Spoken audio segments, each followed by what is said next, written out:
I'll just go ahead and get this out of the way. Obviously, Mack Brown back in Chapel Hill, new head coach of the football program. Can you just talk a little bit about your relationship with Mack and how you feel about him being back and taking charge of the football program? Well, I'm excited. You know, this time when you have turnover like this, it's mixed emotions because I was really sad what happened to Larry. I love Larry Fedora. He was great with me. I enjoyed being with him, enjoyed everything about him, and yet I've been coaching 9 college games for 41 years, 5 years at the high school, so I've seen these things happen. But there is the sadness, and then yet Mack coming in, Mack and Sally, I visited with them a little bit last night. As you know, I got Mack to come and be my speaker for the Fast Break for Cancer breakfast this year. Go back all the way when I was with Mack from, I think he came in December and I left in July or August, something like July, I guess. And so we spent some time going back and forth to the Rams Club meetings, and I had a Carolina Blue Mustang used to ride back with me because I could get out of there quicker than anybody else, and he would get there and spend some time. But when I finished and he was ready, I rolled, and we stopped and had us a soft drink on the way back, and so we were together 3 or 4 times like that in the car, and I've always considered him a friend. And then when I'm at Kansas, he's at Texas, and we go down to play in Austin one time, one of the first years maybe that we had changed over to the Big 12, and I went over just to look at their, at that time I was probably still sprinting, much less jogging, and then jogging and walking now, just walk. But we went over there to the place and ran into Mack and Cleve Bryant, and Mack spent probably an hour with us giving us a tour of everything. So I enjoyed that part. I'd go see him every time we'd go to Austin. In 2005, I'm back here, and they're playing in a national championship game, and I got his new number at that time from Dick Coop, who was a mutual friend and a former professor here, and called him, wished him good luck, hoped he'd win his first national championship. And was it 9 or 5? 5, okay. And they did, and then later that year he gave me the same kind of call. But I think he's a wonderful person, very organized, great with people, great with kids. I didn't get to see him coach because, again, I left in July, but I did follow the Tar Heels, as I've done every day I've been breathing since I knew it was here, and loved what he did with our program. And he's going to jumpstart some things that'll be really good for us, you know. But it's, again, it's you also have that sadness about Larry too. You can't just jump up and down because that means that something bad happened to somebody. But I'm ecstatic that Mack is here. You don't have a crystal ball, but why do you think it will work the second time around with Mack? I thought it worked the first time around too. So, and he's even more successful at Texas at the biggest stage you can have. I think I heard him either last night or this morning saying that, you know, he's a lot smarter, more mature. All of us are. Usually it means just we're getting freaking old. But I think he's coming along. He has the package that we need at this time, more so than we did at the other time. I really believe, you know, and I wasn't. Needless to say, I was the last guy on the totem pole when he came, and I thought Coach Crum did a nice job. I mean, he won our program won 4 straight bowl games. But we needed Mack's attitude and his gregarious personality with the alums at that time. That was really important to us. And first 2 years were really difficult, but after that, they were pretty good. You mentioned using the basketball program to help his program. From your side of things, how do you think your program helps in that sense? Well, in the past, I'm not going to say what's going to happen this year, but in the past we've won a lot, and kids like to come see that atmosphere in a winning program, and we've won on a big stage, and that's been good. And I enjoy doing it. I recruit for. There's not many programs, if any, on this campus that I haven't helped them recruit, and I enjoy doing that. I enjoy talking to the kids. I bribe them. I tell them if you come to school here and I can get you better seats than the coach can. I've even told kids, if you come to school here, I'll let you sit behind the bench a game. I've even told a kid, you come here, I'll let you call the first play of a game. You know, so I do all kinds of crazy stuff. They forget it, and I don't ever know if I haven't had anybody take me up on the offer of calling a play. But I have had some guys say, remember, Coach, you said I could sit behind the bench. And so I've remembered and I've done that. But I enjoy recruiting. I enjoy helping people. And, you know, think about it. I mean, we've had some great chancellors and great presidents of university, but this is my school. And so it's easier for me to do those things. If I can transition over to basketball real quick for you, Coach. Your thoughts on Michigan? I mean, what makes that program so good, you know, outside of John Beilein with them getting to the national championship this year and the potential they have this year to possibly get back to the Final Four? What will make them a formidable opponent for you guys tomorrow? They're players, and I love John. John's a good friend, good coach. I like to watch his teams. We've carried some competition over the years about number of shooting drills and how many shots we're making compared to his guys. It's a little bit of a different team for him. I mean, they've always been known as a very skilled offensive team, great shooters. And, I mean, you just look down at the numbers here. I mean, their teams are shooting 32.9% against them. Teams are shooting 27.8 against them. His team has shot 80 free throws, and the opponents have only shot 65. So all those are on the defensive side of the ball. And I'm not saying John was a bad defensive coach in the past, but it's a completely different team for him. Charles Matthews, I tried to recruit a little bit out of high school. I did not know anything, and I hate to say it like this, Brazedelkis, whatever his name is, my God, he can really play. I don't have a clue where the crap he came from, but I know he can really play when I watch him on tape.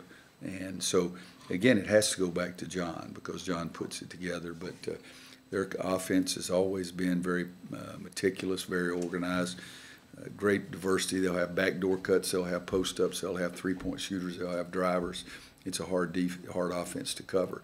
But this year, their defensive numbers, Steve Kerr in his wisdom says that they average 48.3 giving up, and we average 96.6. He said that is exactly twice. I'm telling you, I think if we score 96, I think we've got a better chance of winning. So is the key to making sure you all do what you all did against UCLA and taking care of the basketball? Yeah, I think, you know, if it's a low possession game, turnovers are always more important. If it's a lower possession game, if you play 100 possessions and have 12 turnovers, it's not quite as important as if you play a 60 possession game and you have 12 turnovers. If they get an open opportunity, they're going to run it. But if it's against a set defense, you got to guard, and you got to be patient enough, tough enough to guard for 20, 25, 30 seconds. But yeah, turnovers are huge, just as in rebounding. The rebounding margins, if it's a small possession game too. This is the 20th year of the ACC Big Ten Challenge, and a lot has changed in the landscape since they started it. There's more conference games now. There's probably more made-for-TV matchups that this was kind of intended to be. Do you think it still has value to continue the ACC Big Ten Challenge? To the conference. Doesn't have much value to me because we're going to play a big-time schedule anyway. But, I mean, we're not going from 18 to 20 games next year?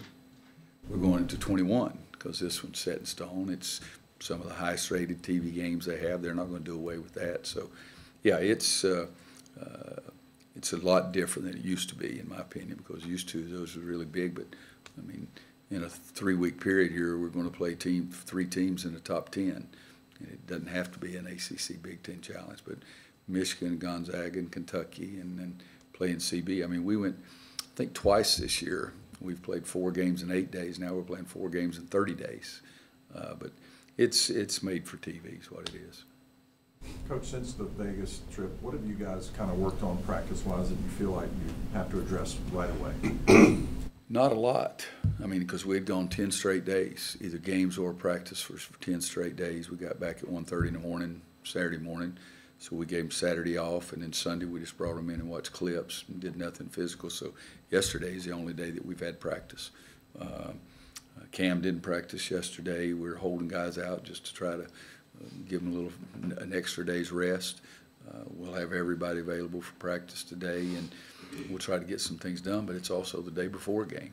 So what we're looking forward to is some of those days where we have some practice time once exam starts and exams are over with. But in this short a time period, I think you get more accomplished letting them see the tape. And, you know, the reason I'm yelling at you is because of this. And I think you gain more of that than you do on the court. But first thing we talked about was taking care of the basketball, and we got to stop putting people on the line. Some of our really good teams have that stat that Michigan has now, that they make more free throws than their opponent attempts, and we're not there.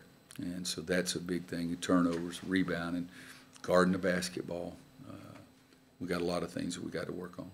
Playing point is such a difficult position, but especially for a freshman. What has Kobe been able to do to succeed this early, particularly scoring the ball? I mean, Yeah. we all knew he could score, but that's North Start to Carolina say, high school. why does that surprise you? Right, He I know. scored more than anybody in the history of high school. Assignment and responsibilities. Why has he been able to succeed? You know, it's strange because I think it is hard to be the point guard here for me. I shouldn't say here, but for me. And yet, good gracious, I've had a ton of them. I mean, I went 3 straight years at Kansas, starting a freshman. Marcus Page started here. Kendall started the second half of the year. I've had a lot of point guards and ended up starting their freshman year. So it is hard and it is complicated, but I guess one of the things I do is choose intelligent guys, and that has a lot to do with it. But Kobe's he has a complete game. He can score, pretty evident by what he's done over his career, but he's a good passer. He hadn't gotten credit yet for what he does defensively, but he's going to be one of our better defensive point guards. He's 6'4.5". He keeps wanting me to call him 6'5", but he's 6'4.5", so that helps. But I think the biggest thing is he does have the whole package, and 2, he's proud of trying to pick up everything. It's a challenge to him, and he enjoys that part of it. Kobe said about a week and a half ago that he had never had to watch film before until he got here. How has his game improved at a fast rate because he's now watching film? He's able to apply that element to improving his game. Well, you know, it's like everything, and educationally you learn something at a different rate than somebody else.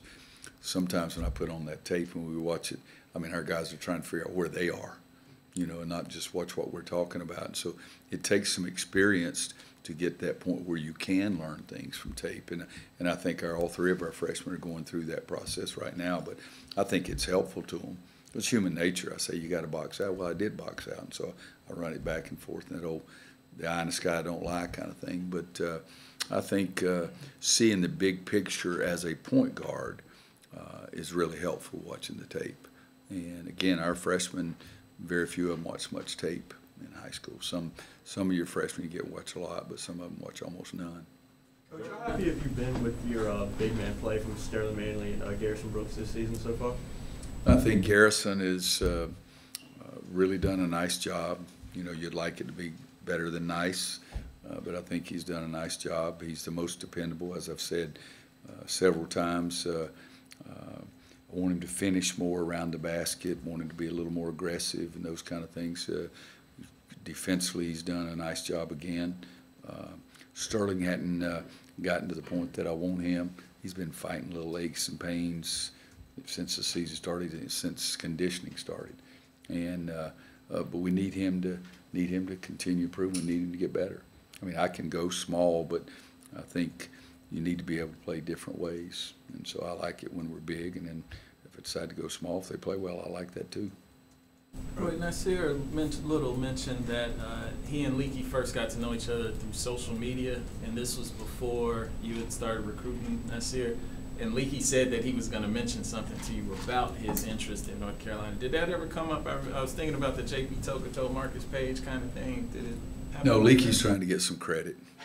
You know, I don't remember that, but if he says he did it, let's get him some credit. That'll be all right. But I do ask kids that we're recruiting, tell me if you see somebody you really like, their game, like their character, like their personality, tell me about it. Because as I talked to you about JP and Marcus, and I've had a lot of players do those kind of things, but that wouldn't surprise me that because Leaky's a very intelligent basketball player himself. And another social media related deal, Seventh had something like 15 million views on YouTube for his high school, highlights. When somebody has that much attention at that, he was 14 too at the time. Is that better than that guy on TV? He's got the mower. says he had 127 hits. If it's on ESPN, if it's not on ESPN, I don't know what the hell it is, but it's on ESPN. He does it, but at the end he has the mode, just the exact width he needs for one more stripe, and he put it on social media, and he got 127 hits. I had to ask somebody, I thought that was a lot, but it's evidently not a lot. Not seventh.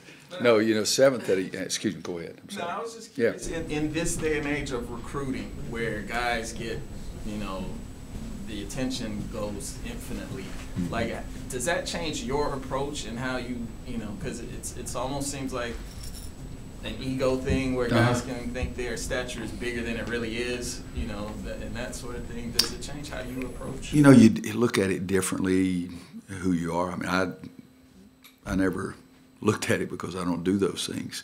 I had one of my coaches come in and said, this is the tape that everybody's talking about, and showed it to me, and I watched, you know, which is only so many times you can watch a guy dunk it. And I never saw it again. We never talked about it. I saw that athleticism, but I saw it on the court also. But no, I think you're exactly right that people's ego really get up there and think that you're something you're not. Kendall back there? Kendall, you know, Kendall Marshall was the best sixth grader in America. He told me. Because somebody showed me it was in Sports Illustrated. But I think it's more difficult for the kids than it is for coaches.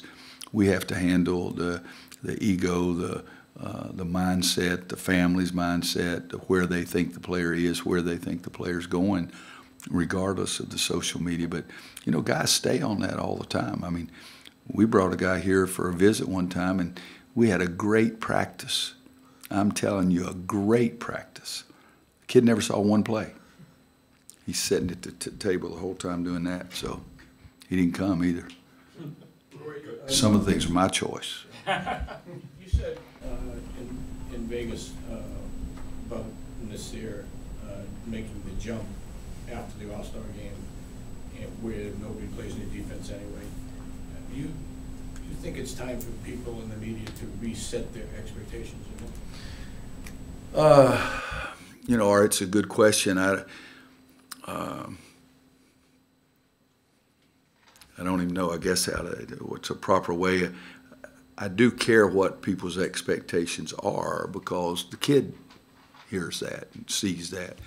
But, I mean, I had a player at Kansas that came out of nowhere and won the MVP of the McDonald's All-American. He was the last guy picked for the team, and then all of a sudden his whole expectations himself.